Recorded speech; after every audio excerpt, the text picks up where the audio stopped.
What's up, peeps? Nick Battle, aka Nino's Corner, man. First off, if you like this content that is coming your way, hit that subscribe button. It means a ton. It helps the channel grow a ton. Hit the bell notification, get all my notifications for all my videos here. And also, folks, if you're listening to this in the podcast, Google Play, Apple Play, Apple Podcast, Stitcher, Breaker, the whole nine. 5-star comment, review means a ton, helps the channel grow. But today, folks, we're going to talk about the Scrimmage 1 recap that just happened here on Saturday, some key injuries that happened, some of the news and nuggets that we've been getting from some of these boards.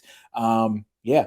But first off, guys, let's go into our sponsors, folks. So our first sponsor is BetUS. So go to betus.com. Folks, get 125% sign-up bonus using the code NinosCorner, or click the link in the description. Click there, go straight there, folks. Get 125% sign-up bonus. Let them make money for you. So let them give you free money to bet on what it is, fights, games, the whole nine. It's going to be very great, very perfect here. If you are a college football fan, and college football starts here in about 4 weeks. So hit that 125% sign-up bonus code using Ninos Corner as the bonus code at betus.com. Also, folks, 20% off promo code, free shipping, and 20% off using the code Ninos Corner at manscaped.com. Again, free worldwide shipping and 20% off using the promo code Ninos Corner at manscaped.com. Use it, folks. A lot of people have used it. They've used the code. They've gotten their money's worth, and it's a great product. So you guys are here to talk about the Scrimmage 1 recap here that just happened here on Saturday, and a couple of nuggets that came out. First off, let's talk about the injuries. All right, the injuries that we have heard come out of here. We heard that Nair actually limped off the field. We heard that Angelau limped off as well. We heard that Rojo was a guy who had to come off the field as well. Let's just talk about these injuries and what they mean for the team. The first guy I want to talk about is Roschon Johnson. So let's talk about Rojo for a minute. Heart and soul of this team. Even though he is not the starting running back, he's the vocal leader of this team. He is a dog, a leader, a guy that the players follow. And all the fans here at Texas love Rojo because he's so unselfish, a very selfless player, and he just embodies what you want in a player when you're on a team. So I love Rojo. I love the fact that he is that vocal leader. He's the guy that's 9 times out of 10 going to be playing on Sundays because of his versatility.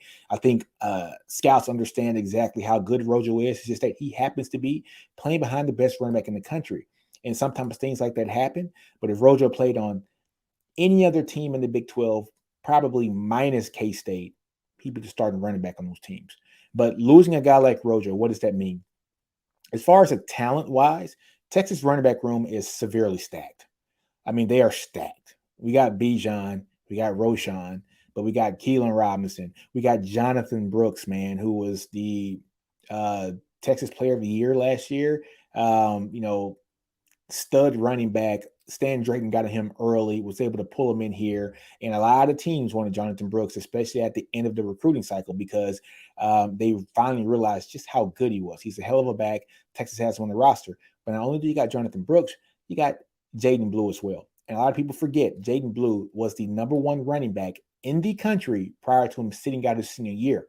So you're seeing a guy with a bunch of balance, a guy who runs routes like a wide receiver as well. So I think from a talent standpoint, Texas is going to be just fine if they lose Rojo. What they're going to miss is that leadership, those intangibles, that will to want to win, because this is Rojo's last year here. He wants to win. And when you got guys that want to win and want to give it all for the team, you're definitely going to miss it on the field. It's only so much coaching you can do from the sidelines. Yeah, it's going to be a big loss from that standpoint. But he might be one of those guys that would be able to rally the troops from the sideline, do great things from that if he has to miss an extended period of time. But from the reports, it seems like Rojo was seen in the boot, which Texas does a lot. They put their guys in boots to make sure that no further damage gets done. But it seems like, hopefully, let's cross some fingers. Let's hope Rojo should be fine, and hopefully he'll be ready for week 1. Nair is one that when I heard that Nair got hurt, that's the one that kind of stung a little bit, because we have a deep wide receiver room this year, right? Because of Nair and because of Jordan Woodington being healthy, because we got an Ajay Hall, right? We got an Xavier Worthy. So we're very top heavy. However, losing a guy like Nair, if he's gone for the season or a significant amount of time, this means that Texas is going to have to rely on Ajay Hall, a Troy Amiri, and just hearing the news from what happened with Ajay Hall being suspended indefinitely. I think Texas did that for a reason. Also, they did that to assure that they can bring him back when they want to. In case something like this happens, you don't want to suspend him for 6 games or 4 games, and then you need him, like week 1 because you have injuries. So Texas did it the right way, I guess, in suspending him indefinitely, and they can bring him back whenever. But this is going to put the pressure on a guy like Ajay Hall. If Nair, if I don't know, folks, if he's truly hurt. I mean, he's hurt, but I don't know the extent of his injury. But if he has an injury that is going to prolong and he won't be able to play for weeks at a time, this is where Ajay Hall is going to be one of those guys who has to step up. This is what we brought him here from Alabama for. Is the guy going to have growing pains? Is the guy going to have to mature a little bit? Sure. But this is the opportunity for him to actually mature, to be that guy who can be counted on, and let's see if he can make it work. There's also a prime opportunity to see Troy Amiri. We haven't seen him in 2 years, folks, since what was it, the spring camp, where he balled out with the last coaching staff and did great things. Proud of him tearing up his knee. But it seems like he's a full go now. And if he's a full go and he can play that X wide out, that'd be great to be able to play the boundary side of the field with his big body, be able to catch contested balls and do great things, and be awesome on the opposite side of Xavier Worthy and Jay Witt playing in the slot. So this gives the opportunity for guys to step up and make a name for themselves as well. But this does blow. This does sting to have a guy like Nair, if he is indeed out for an extended period of time. We will see what the reports say. But the one that really gets me, folks, is Junior Angilau. And I say this one hurts the most because we all understand that Texas offensive line has been battling a lot of things here just over the past couple of years, especially last year, having to tinker with certain pieces. But this is why Texas went out and got the number 1 offensive line class probably in the last 10, 15, 20 years in college football, history. Getting a guy like Kelvin Banks Jr., one of the top tackles in the country, probably the top tackle in the country last year. Getting a guy like DJ Campbell, the top interior offensive lineman in the country last year, and then adding in pieces like a Cole Hudson, a Cam Williams, an Agbo, a Connor Robinson, a Neto. You got 7 guys in that class, and we're going to have to rely on some of those guys to come and play. Angilau stings a lot because we saw that Cal Flood was moving him around from the left guard to right guard, and we've heard rumors of him playing the center position on the second string center unit, but then also getting some of those first string snaps as well. And that is very important because Cal Flood loves big humans. And if you go and take a look at Cal Flood's offensive line from that 2020 Alabama, national championship team, you look at his starting offensive line averaged 6'5" in height and 330 pounds. And the starting center on that team was Landon Dickinson, who was a 6'6", 330-pound center. Junior Angilau is around the same size, 6'5", 6'6", 330, 331, 2, like as well. So having a guy with that kind of physical strength, we know Junior Angilau is a strong guy, a very smart guy as well because he's been in the program here for 4 or 5 years. So you have him play the center position, and then you supplement and put pieces around him, whether it's a Kelvin Banks Jr. at the left tackle, a Hayden Connor possibly at the left guard, Junior Angilau at the center, at your right guard, a Cole Hudson who was impressed from the spring forward. And then at the right tackle, that's going to be up for grabs, but that could be anybody between Christian Jones, who was a starter pretty much all season, or it could be one of those freshmen come in. Maybe it's a Cam Williams that comes in and takes that job. We know Cal Flood likes big humans, and he's one of those big guys. But if we lose a guy like Junior Angilau, what it forces us to do is now Jake Majors goes back to his center position, and now you got to find a position for somebody to play where Junior Angilau would have played at guard. So that opens up the opportunity for Is it another freshman that comes in and plays? Is it somebody who has been developed over time, but who would that person be? In that instance, where we have a Kelvin Banks at left tackle, a Hayden Connor at left guard, um, Jake Majors at the center now. Would you put the Cole Hudson again at guard again? But who plays that right tackle again? So yeah, we're in a position, but we've seen that Cal Flood has been very adamant on playing the best 5 people, regardless of class, regardless if they're seniors, regardless if they're juniors or freshmen. So this could be a season where there could be some growing pains on this offensive line. Maybe the line gets better as we go. Maybe these guys play against um, let's say Monroe, and they do very good. We play against Bama. We'll see what happens that game. You play against UTSA. Let's say they win that game. These guys start to get a little bit of confidence before they go into conference play, and play that first game. I think it's Texas Tech at Texas Tech, which is a pretty hostile, territory. Then I think West Virginia and then Oklahoma. What happens? Does Cal Flood put 2 or 3 freshmen on that line? I think the answer now is I think we understand that 2 guys are going to play that are true freshmen on this line. And by the end of the season, it might be 3 that play a lot. So that's something that we as Texas fans have to pretty much position ourselves for this. Now, with a guy like Junior Angilau possibly being out, let's say if Junior Angilau is out for for the entire season, how does that affect Texas and the offensive play calling? Steve Sarkisian has said that the second most important person on his team is the tight end. This is going to be an opportunity for Texas to play a lot of 12 personnel, meaning 1 running back and 2 tight ends.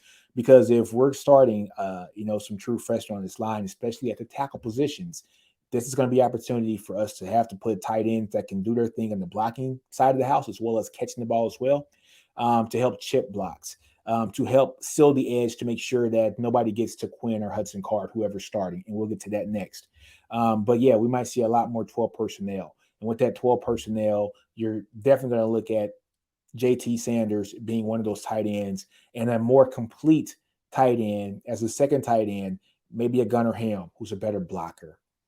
Guy who can also catch the ball. He's overall just a really, really good tight end who can do a little bit of both. So maybe one of those guys is going to have to step up and do a little bit of help, and assisting in the blocking role as well, because we are going to be so young across the offensive line. But we will see what happens in Sark's press conference here on Monday about those injuries. It's going to be very interesting to see, and I have a reaction video for you guys tomorrow about that.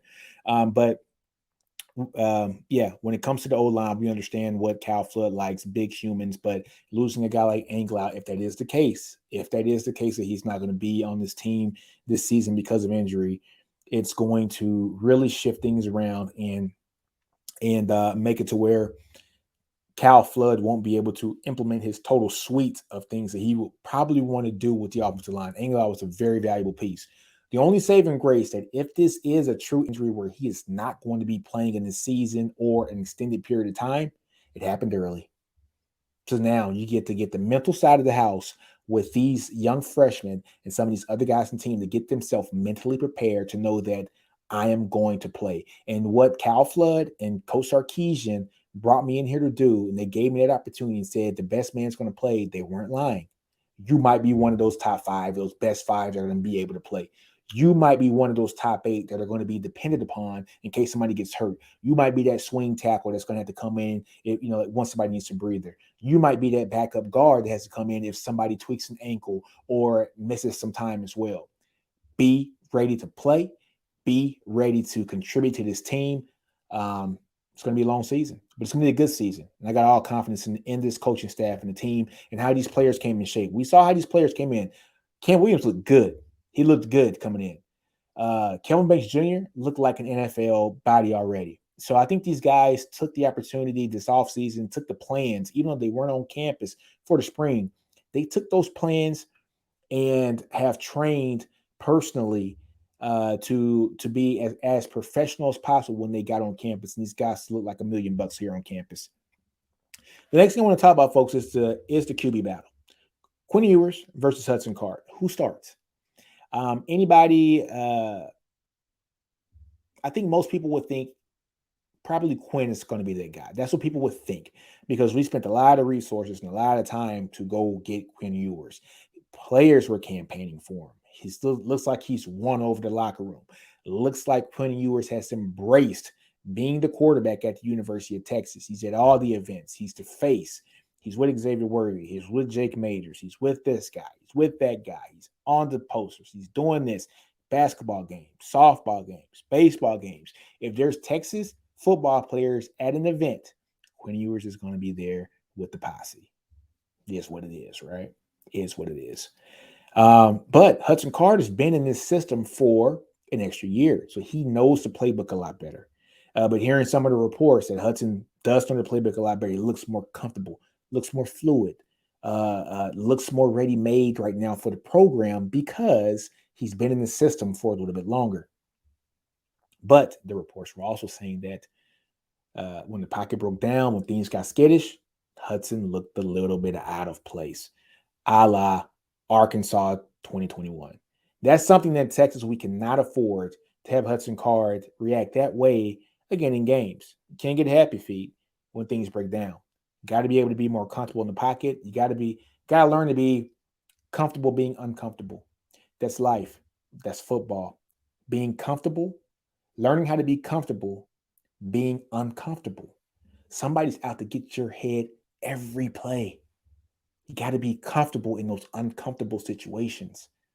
And I think that's what Hudson Card has to get over. He can get over that mental block. Hudson Card is going to be a really good quarterback here in Texas if he can get over that mental block. Now, side note is Quinn Ewers. Quinn Ewers, the reports are saying that he's a deep ball thrower. And his deep balls that he's throwing are looking extraordinary. They're looking great. Him and Mayer was like a thing of praise from the first scrimmage prior to Mayer going out, and the practices that were prior to the scrimmage. He's the deep ball guy. And after Mayer got hurt, they said deep ball to Casey Kane as well. So he's the guy that's going to push. He's going to push that ball down the field, which is what you want also. And that's one of the main elements to a Steve Sarkisian offense is being able to throw that ball deep, make the safeties respect you, make the cornerbacks respect you, make those linebackers respect that passing game. You get those back 4 or 5 guys to back up a little bit, doesn't stack the box up against Bijan. Bijan has more room to work. And Bijan one-on-one against a linebacker, I got my money on Bijan. I put my check on Bijan. And then he's off to the races, right? What teams were able to do last year was stack the box because we had no vertical threat. Our only threat after Jordan Whittington got hurt was Xavier Worthy. And once you're able to put double coverage on him and everybody knows where the ball is going and he's still able to have a successful season, that's what makes Xavier Worthy so special. However, if we could basically hit those deep balls, and we saw last year, I think West Virginia's when Hudson Card hit that deep ball and he was ecstatic. He was happy. Hudson Card was happy because you can tell it's like a kid has been trying to do something for so long and he finally got it. Like, look, I got it. Yes, we got to get more of it though. It's like when I tell my kid, he's like, he's doing his math problems and he's like, Dad, I got it. I'm like, yeah, now look, you get, that first one is done, but you got 20 more to do. Right. And that's the mentality that this team at the quarterback position has to get done in their mind mentally. You see that Quinn Ewers is a deep ball thrower, but he's going to make some mistakes because he is a freshman, right? He's a gunslinger. He's a guy that is going to sling that ball. He's going to do great things with the ball, but he's also going to turn the ball over some too. But with the quarterback at Texas, and I say this for any quarterback, not just at Texas, quarterbacks have to have short memories. Quarterbacks have to be like cornerbacks and like safeties, defensive backs. They have to have short memories because as high as you are when you throw a touchdown, you need to be so even keel after that touchdown that if you throw an interception, you need to be the same even keel because guess what? You still got to go out there and perform your job. So there's one thing about Quinn that I kind of noticed in the spring games and, just from some of the reports, he doesn't beat himself up much because he knows he has that God-given talent that he's going to do something great when he gets the ball back. So it's going to be an interesting quarterback battle on who wins the quarterback battle. Is it Quinn? Is it Hudson Card? Who knows? It's going to be very interesting. We got a couple more, 3 more scrimmages. I think there's 4 total scrimmages. We'll see when Sark announces who's going to start, but it's going to be interesting because it was only the first day of practice. A few key injuries. We'll see the severity of those injuries Monday once Coach Stark comes out with his press conference. And I'll be, have some kind of reaction for that as well. So check it out tomorrow too as well. But also, folks, we've been hearing that the defense has won the scrimmage on Saturday. Okay. Defense won the scrimmage last year a lot too. And that defense did not perform to the effort and ability that we thought they were going to actually perform to last year. The defensive line looked very good last year because they were going against our offensive line. So I'm not knocking the guys. I'm just keeping it real. But we might be up to something. They say Overshawn did some great things on defense, on Saturday. And I told you guys when I was talking with Texas Football Talk about PK meeting with Dan Quinn. And me, Jeremy, and Clinton basically said the exact same thing. PK was meeting with Dan Quinn to see how to utilize DeMarvion Overshawn. How do I make DeMarvion Overshawn the Texas Micah Parsons? And if you guys notice, a lot of the reports are coming out that Jalen Ford and Tucker Dorsey, JTD, or DTD, DTD, Darian Tucker Dorsey. So everybody's saying that Tucker Dorsey and Jalen Ford have been manning those linebacker positions, and that Texas has been using DeMarvion Overshawn as that chess piece. Find on the field the best mismatch for him to exploit. Let him rush a quarterback. Let him get some sacks. And I think that's going to be the perfect opportunity for Overshawn to shine. He's a great blitzer. I think we all know that, he is a great blitzer. What I love about Overshawn this year is that it's the first full offseason he has had since becoming a linebacker. I think he was hurt the first 2 off seasons, and he was basically forced to come in and play. Now he's had a full off season. You can tell he's gotten his weight up. His body looks great. He's going to be really good in this defense this year. I love our secondary side of the house too. I wouldn't say I love, but I like Barron, playing the nickel. I like Watts being that tall, lanky, just cornerback that can be physical, can play man, can play zone as well. But he's one of those guys, like Steve Sarkisian said last week. He likes his cornerback 6 foot and above because he likes to be physical with long arms and length to basically drive the wide receiver off their route. Once that happens, folks, then you're going to have guys off the edge, whether it's going to be an Overshawn or a Jamon Tapp, whether it's going to be a Justice Finkley, whether it's going to be, a Ovia Gofu, where there's going to be those guys coming off the edge to be able to rush the quarterback. And they're going to have an extra split second because the quarterback could not get the dink and dunk easy passes because our cornerbacks are driving these guys off their routes. I love having Anthony Cook move back from the nickel position last year back to safety. You have a veteran guy who's a smart football player who can pretty much corral the whole defense and see the field in its whole entirety. And you have him being one of your last lines of defense. I think that bodes well for Texas to have a guy that's a veteran in that position. And also having a guy like Thompson or whether it's Crawford playing the other safety position, we shall see. But I think Texas is going to be fine in the secondary. Reports so far are that Jameson is playing well, getting interceptions, getting pick sixes. So that's a good thing. We got to see more of that on Saturdays. And if Jameson can turn the switch and have it on Saturday, I think we're going to be good. Now, one thing I want to say about Jameson too, this is the only year in which he's had the same defensive coordinator and position coach 2 years in a row. So maybe this is the year where we see Jameson do his thing. I can't wait to see it. I thought the light switch turned on in Chris Ash's defense, and I think we saw that starting to turn. And then last year, a new defense, a new coach for the cornerbacks, a new coach for the safeties as well. So just different play calls, different nomenclature, whatever. So I think this year, if he can get back to that Jameson from 2 years ago, I think this secondary is going to be fine.